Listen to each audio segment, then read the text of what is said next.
Hi everyone, नमस्ते, सत श्री अकाल, केम छो, राधे राधे, अस्सलाम वालेकुम, जय हिंद। मैं हूं Vaishali, your GK and current affairs mentor. Welcome to the 10 minute show. Let's start with the first question of today. हमारा पहला क्वेश्चन क्या कहता है? National milk day celebrated every year on which date? तो नेशनल मिल्क डे प्रतिवर्ष हम किस दिन मनाते हैं गाइस? देश में प्रतिवर्ष किस तिथि को राष्ट्रीय दुग्ध दिवस यहाँ पे मनाया जाता है? सो इसका करेक्ट आंसर क्या होगा? Your answer here will B that is 26 नवंबर को हम यहाँ पे नेशनल मिल्क डे ऑब्जर्व करते हैं। आपने व्हाइट रेवोल्यूशन के बारे में सुना है? व्हाइट रेवोल्यूशन के जनक कौन थे? व्हाइट रेवोल्यूशन की अगर बात की जाए तो उसके जनक थे वर्गीस कुरियन, है ना? वर्गीस कुरियन इसके जनक थे। अब अगर हम यहाँ पे व्हाइट रेवोल्यूशन की बात करें तो बेसिकली ये मिल्क के प्रोडक्शन से रिलेटेड है। जब मिल्क का प्रोडक्शन सडनली इंक्रीज हो गया तो हमने व्हाइट रेवोल्यूशन ऑब्जर्व किया। ठीक है, सबसे बड़ा हाथ किसका रहा है? अमूल का। अमूल का फुल फॉर्म क्या है? आनंद मिल्क यूनियन लिमिटेड। सबसे ज्यादा जो कंट्रीब्यूशन रहा है वो अमूल का रहा है यहाँ पर। तो 26 नवंबर को हम नेशनल मिल्क डे ऑब्जर्व करते हैं। नेशनल मिल्क डे हर साल 26 नवंबर को ऑब्जर्व किया जाता है। पहला नेशनल मिल्क डे ऑब्जर्व किया गया था 2014 में। ये ऑब्जर्व करता है birth anniversary of doctor Verghese Kurien की, जो आपके व्हाइट रेवोल्यूशन के जनक है वर्गीस कुरियन। उनकी बर्थ एनिवर्सरी को ऑब्जर्व किया जाता है। उनको फादर कहा जाता है व्हाइट रेवोल्यूशन का। वो मिल्क मैन ऑफ इंडिया भी इनको कहा जाता है। ठीक है, वर्गीस कुरियन को milk man of the India भी कहा जाता है। अगर हम बात करें इंडिया की तो इंडिया जो है लार्जेस्ट मिल्क प्रोड्यूसिंग कंट्री है वर्ल्ड में। और एक करंट डेटा के अनुसार राजस्थान इंडिया में भी बात करें तो राजस्थान एक ऐसा स्टेट है जहां पर आपका मिल्क का प्रोडक्शन सबसे ज्यादा हाई रहता है। आगे बढ़ते हैं तो हम देखेंगे, यहां पर मैं हर बार आपको पीडीएफ में ये सेंड कर देती हूं, तो इसको देख लीजिएगा। ये हर एक दिन कुछ ना कुछ मनाते हैं इंपॉर्टेंट डेज के तौर पर, तो इसको आप देख लीजिएगा। चलिए नेक्स्ट क्वेश्चन देखते हैं। Which organization has been recently excluded from the ambit of the right to information by the government? हाल ही में सरकार ने किस संगठन को सूचना के अधिकार के दायरे से बाहर कर दिया है पूरी तरीके से? तो वो कौन सा संगठन है बेटा? डी है CERT। ठीक है, CERT। चलिए थोड़ा सा इसके बारे में देखेंगे। CERT की बात की जाए तो CERT का फुल फॉर्म क्या है? देखिए CRT का फुल फॉर्म क्या है? The full form of CRT in is India computer emergency response team India. मतलब IN stands for Indian, then C stands for computer, E stands for emergency, R stands for response and T stands for team। तो Indian computer emergency response team है। ठीक है, अभी हाल ही में जो government है उसने एक स्टेप लिया है यहाँ पे CRT in out of the scope of right to information से इसको यहाँ पर बाहर कर दिया गया है। ठीक है, ये जो पावर मिली है सेंटर को ऐसा करने के लिए, वो सब section 2 of section 24 of the RTI act to exempt the CERT in from the purview of the transparency law के तहत यहां पर ली गई है। अच्छा, इस पावर के तहत जो सेंटर है उसने इंक्लूड किया है सीरियल नंबर CERT इन 27। ठीक है, और अपने second schedule of the RTI act में जहां पे इसको पावर दी गई कि ये इसको राइट टू इंफॉर्मेशन से बाहर कर दिया जाए। ठीक है, चलिए आगे बढ़ते हैं। उसके साथ ही साथ नेक्स्ट क्वेश्चन देखते हैं। Which film has been awarded the best film award at the 75 Creative Minds of Tomorrow at the International Film Festival of India recently? हाल ही में भारत अंतर्राष्ट्रीय फिल्म महोत्सव में 75th Creative Minds of the Tomorrow में किस film को सर्वश्रेष्ठ film का पुरस्कार यहाँ पे प्रदान किया गया है? तो इसका करेक्ट आंसर क्या होगा? Your correct answer here will be C, that is odd को यहाँ पर पुरस्कार दिया गया। चलिए इसके बारे में थोड़ा सा देखते हैं। अभी हाल ही में इंटरनेशनल फिल्म फेस्टिवल ऑर्गेनाइज किया गया था गोवा में। अच्छा, ये इस बार का 54th इंटरनेशनल फिल्म फेस्टिवल रहा है। इस फिल्म फेस्टिवल में ऑड जो है बेटा, ऑड को बेस्ट फिल्म अवार्ड मिला है 75th creative minds of tomorrow में। Clear everyone? तो CMOD ये जो है, ये the story of the odd fisherman मार्कलिन won the award in the challenge category में आपके ऑड फिशरमैन है मार्कलिन, इनको यहाँ पे ये अवार्ड इन्होंने जीत लिया है। Clear everyone? चलिए आगे बढ़ते हैं। नेक्स्ट क्वेश्चन देखेंगे। Which company has recently been awarded the economic times HR world exceptional employ experience award?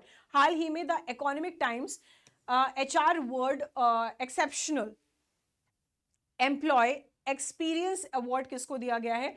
किस कंपनी को दिया गया है बेटा? ये है आपकी NHPC क्या है? NHPC का फुल फॉर्म है national hydro electric power corporation limited. National hydro electric power corporation limited, ये एक तरीके की public sector power generating company है। अभी हाल ही में इस कंपनी को ऑनर किया गया है the economic times HR world exceptional employ experience award से, ठीक है ना। चलिए उसके बाद देखते हैं ये जो अवार्ड मिला है ये NHPC को मिला है in the large scale enterprise category में। ये अवार्ड दिया गया है NHPC। ये जो अवार्ड है बेसिकली अगर हम बात करें NHPC की, तो NHPC स्टैब्लिश किया गया था 1975 में, and this award is given by NHPC awarded in the recognition of its wide range of employ centring HR initiative. अपने इनिशिएटिव्स के लिए इनको यहाँ पे अवार्ड दिया गया। इसका हेडक्वार्टर कहाँ पर है? गुरुग्राम हरियाणा में है। Clear everyone? चलिए आगे बढ़ते हैं, नेक्स्ट क्वेश्चन देखेंगे। What is the new name given to the Ayushman Bharat health and wellness centres? तो आयुष्मान भारत स्वास्थ्य और कल्याण केंद्रों को नया नाम क्या दिया गया है? तो इसका आंसर होगा आयुष्मान आरोग्य मंदिर। आयुष्मान आरोग्य मंदिर। चलिए फटाफट से नेक्स्ट देखते हैं इसके बारे में। देखिए ये हमारी जो यूनियन मिनिस्ट्री ऑफ हेल्थ है एंड फैमिली वेलफेयर है, इन्होंने Ayushman Bharat health and wellness centres का नाम जो है चेंज कर दिया है। इसका नाम the new name of the centres has been Ayushman Arogya Mandir. तो अब आयुष्मान आरोग्य मंदिर इसका नाम बन चुका है, ठीक है ना। अच्छा, इसके साथ ही साथ इसकी टैगलाइन भी चेंज हो गई है। टैगलाइन हो गई है आरोग्यम परम धनम, आरोग्यम परम धनम, ठीक है ना। अच्छा, आयुष्मान भारत स्कीम इंप्लीमेंट किया गया था 2018 में। ये प्रोवाइड करता है cashless health care coverage approx of ₹5 lakh पर फैमिली, ठीक है। और कोई भी रिस्ट्रिक्शंस नहीं है फैमिली की साइज में इस स्कीम के तहत। चलिए नेक्स्ट देख लेते हैं। अच्छा, इसके साथ ही साथ गाइस हमारी बैचेस को रिलीज कर दिया गया। हमारी नई बैच स्टार्ट हो रही है दिसंबर 1 वीक से। तो अभी तक जिन्होंने परचेज नहीं किया फटाफट से जाके इस बैच को परचेज कर लीजिएगा। Use coupon code Y455 maximum discount के लिए। मैक्सिमम डिस्काउंट के लिए कूपन कोड यूज करना है Y455। चलिए आगे बढ़ते हैं। नेक्स्ट हम यहां पर देखते हैं, नेक्स्ट क्वेश्चन क्या कहता है। Constitution Day is celebrated every year on 26th of November in the country. In which year it was started? तो Constitution Day obviously start हुआ था 2015 में, ठीक है। 2015 में इसको यहाँ पे ऑब्जर्व किया गया था। अगर हम बात करेंगे who is the father of our Indian constitution, doctor BR Ambedkar. Doctor BR Ambedkar को father of our Indian constitution कहा जाता है। क्लियर है सभी को? चलिए आगे बढ़े। तो देखिए कंट्री का जो कॉन्स्टिट्यूशन डे है हर साल 26 नवंबर को मनाया जाता है। 2015 से 26 नवंबर को हर साल कॉन्स्टिट्यूशन डे हम मना रहे हैं। इसको अभी पहले 26 नवंबर को ही हम लॉ डे या विधि दिवस भी ऑब्जर्व यहाँ पर करते हैं। Constitution day, constitution of India अगर बात करें तो ये अडॉप्ट किया गया था November 26, 1949 में। और ये आपका प्रोमलगेट कब हुआ था, मतलब ये इम्प्लीमेंट कब हुआ था, इन्फोर्स कब हुआ था? 26 जनवरी 1950 में। डॉक्टर भीमराव अंबेडकर एक इंपॉर्टेंट रोल प्ले करते हैं हमारे कॉन्स्टिट्यूशन ऑफ इंडिया में, इसीलिए इसे इन्हें the father of our Indian constitution कहा जाता है। डॉक्टर BR अम्बेडकर पहले यूनियन मिनिस्टर थे law and justice of India के। इस ओकेजन पर इस कॉन्स्टिट्यूशन डे के ओकेजन पर doctor B in the supreme court premises R Ambedkar statue was unveil. इसी दिन आपकी डॉक्टर BR अम्बेडकर की स्टैचू को भी अनवील किया गया था, और ये स्टैचू अनवील की गई थी हमारे राष्ट्रपति के द्वारा, that is president of India के द्वारा। क्लियर है सभी को? चलिए कुछ इंपॉर्टेंट फैक्ट्स हैं हमारे इंडियन कॉन्स्टिट्यूशन के बारे में, देख लीजिए। इंडियन कॉन्स्टिट्यूशन की बात की जाए तो गाइस ये आपका लार्जेस्ट रिटन कॉन्स्टिट्यूशन है वर्ल्ड में, मोस्ट कॉम्प्रिहेंसिव, ठीक है। इसमें वर्ड्स कितने हैं? 1,46,385 हैं।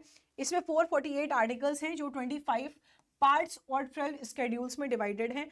अब इसमें ये इंक्लूड करता है 103 अमेंडमेंट्स, ठीक है। इसको अडॉप्ट किया गया था हमारे कॉन्स्टिट्यूएंट असेंबली के द्वारा 26 नवंबर 1949 में, और ये फोर्स में कब आया था? 26 जनवरी 1950 को। इस कॉन्स्टिट्यूशन को बनने में 2 साल 11 महीने 18 दिन लग गए, 2 years 11 months and 18 days। Doctor Bhimrao Ambedkar को father of our Indian constitution कहा जाता है, ठीक है। अब ये कुछ हमारे थे, चलिए ये कुछ हमारे फैक्ट्स थे। चलिए नेक्स्ट क्वेश्चन देखते हैं। In which city will the country second floating CNG station will come up? So answer होगा Varanasi. Varanasi the holy city भी कहा जाता है इसे। अगर वाराणसी की बात की जाए so it is the oldest city in the world, ठीक है, oldest city in the world. चलिए आगे बात करें। अब ये जो अनाउंसमेंट हुई है उसके तहत कंट्री की second floating CNG plant install की जाएगी वाराणसी उत्तर प्रदेश में, और अभी हाल ही में अभी जो देव दीपावली हुई थी इसमें 12 लाख दिया भी जलाया गया था, वर्ल्ड रिकॉर्ड क्रिएट किया है। ठीक है, इस स्टेशन को कंस्ट्रक्ट किया जाएगा gas authority of India limited के द्वारा। नेक्स्ट क्वेश्चन देखते हैं, which state government has recently launched hot cooked food scheme. हाल ही में किस राज्य सरकार ने हॉट कुक्ड फूड योजना की शुरुआत की है? सो इसका आंसर होगा UP, that is Uttar Pradesh. Clear है सभी को? चलिए आगे बढ़ते हैं, नेक्स्ट क्वेश्चन फटाफट से देखते हैं। अच्छा, अगर हम यूपी की पर्टिकुलरली बात करें तो गवर्नर कौन है? आनंदीबेन पटेल। चीफ मिनिस्टर है योगी आदित्यनाथ, और कैपिटल क्या है आपका? लखनऊ है। क्लियर है सभी को? चलो next question, who has recently implemented the rice program. हाल ही में किसने राइस कार्यक्रम लागू किया था? तो ये किसके द्वारा किया गया है? ये किया गया है आपके नीति आयोग के द्वारा। नीति का फुल फॉर्म क्या है? National institution for transforming India. Who is the chairperson of NITI Aayog? आपके माननीय प्रधानमंत्री नरेंद्र मोदी जी हैं, याद रखना सभी लोग, ठीक है ना। सो याद रखिएगा, ये प्रोग्राम नीति आयोग के द्वारा स्टार्ट किया गया था, और इसका राइस का फुल फॉर्म क्या है? Rapid innovation and startup expansion. इस इनिशिएटिव को लिया गया नीति आयोग और national science agency of Australia के द्वारा, और अटल इनोवेशन मिशन के तहत इसको किया गया, जो कि स्टैब्लिश हुआ था 2016 में। क्लियर है सभी को? चलो नीति आयोग की बात करेंगे, चेयरपर्सन नरेंद्र मोदी है, वाइस चेयरपर्सन सुमन बेरे हैं, और सीईओ कौन है? बीवीआर सुब्रमण्यम। बीवीआर सुब्रमण्यम, इसका हेडक्वार्टर न्यू दिल्ली है। फॉर्म कब हुआ था? ये आपके एग्जामिनेशन में आया था 1 जनवरी 2015 में। Next question, according to the UN report, by how many degrees Celsius will the earth warm by the end of the century. So संयुक्त राष्ट्र की रिपोर्ट के अनुसार इस सदी के अंत तक पृथ्वी कितने डिग्री सेल्सियस तक और गर्म हो जाएगी? So it will be 3 degree Celsius. ठीक बात है। चलिए इसके बारे थोड़ा सा इसके बारे में देखते हैं। देखिए अभी हाल ही में यूनाइटेड नेशन ने रिलीज किया है एनुअल रिपोर्ट एनवायरमेंटल प्रोटेक्शन से रिलेटेड। इस रिपोर्ट के तहत अर्थ जो है वो 3 डिग्री सेल्सियस से और ज्यादा गर्म हो जाएगी इस सेंचुरी के अंत तक। आपको कमेंट सेक्शन में आंसर करना है, एक सेंचुरी कितने दिन के बराबर होती है? ठीक है, चलिए इस रिपोर्ट के तहत 2022 में सारी कंट्रीज टुगेदर 57.4 बिलियन टन्स जो है कार्बन डाइऑक्साइड छोड़ती हैं, जिसके तहत 1.2% से ज़्यादा है 2021 से। अगर देखा जाए तो उस डेटा के अनुसार 1.2% ज़्यादा हो चुका है 2021 से। ये जो एमिशन है ग्रीन हाउस गैसेस का, ये मोस्ट रिस्पॉन्सिबल है आपके क्लाइमेट चेंज में और ग्लोबल वार्मिंग क्रिएट करने में, जो कि चाइना और अदर यूनाइटेड स्टेट्स में अकर हुई हैं। ठीक है, याद रखिएगा। चलिए आगे बढ़ते हैं। Okay, so guys we have completed our 10 minute show. मैं अभी जो बैचेस दिखा रही थी उस बैचेस को परचेज करने के लिए, उस टेस्ट सीरीज को परचेज करने के लिए और उन ई बुक्स को परचेज करने के लिए यूज करना है कूपन कोड Y455, और इस कोड को यूज करके आपको मैक्सिमम डिस्काउंट मिल जाएगा। ठीक है ना, आपके सभी बैचेस कोर्सेज पर। चलो so guys thank you so much for joining this session of today. अगर आपने अडर 24/7 का ऐप नहीं डाउनलोड किया है तो इसको डाउनलोड कर लीजिएगा, और मिलते हैं अपने नेक्स्ट 10 मिनट शो में। Until then bye bye, love you, take care, Jai Hind.